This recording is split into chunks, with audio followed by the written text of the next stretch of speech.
روغ جوړ او خوشحاله اوسئ. علي حیدر سلطان خیل یم او نن در سره په دې یو نوي ویډیو کې حاضر یم.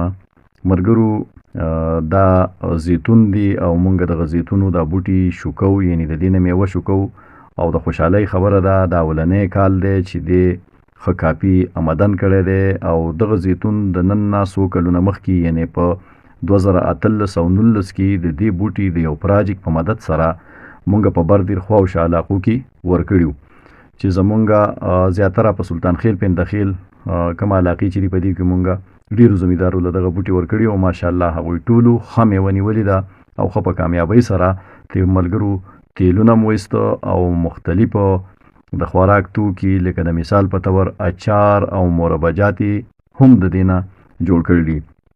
نو دا ډیره د خوشحالۍ خبره ده او مونږ په دې نتیجه ورسېدو چې په ملکنډ ډویژن کې او بیا خاص کر په بردیر کې زیتون ډیر په کامیابۍ سره کیږي او دلته ډیر ښه آمدن ورکوي.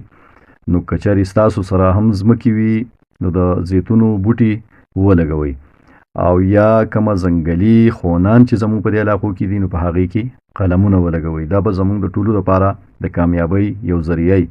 دا واحد داسې فصل دی چې د دې سره د انسان نیستي چې کومه ده هغه ختمیږي او ډېرې لاسته راوړنې کیږي د دې سره. نو تاسو هم که ځمکې لرئ نو خامخا د زیتونو بوټي ولګوئ. او دا زما پیج چې کومه دی ملګرو دا لایک کوئ، فالو کوئ او دا ویډیو د نورو ملګرو سره شریکه کوئ چې نورو ملګرو ته زمیدارو ته هم د دې نه پیدا ورسي. ډیره زیاته مننه. خوشحاله او ژوندي اوسئ.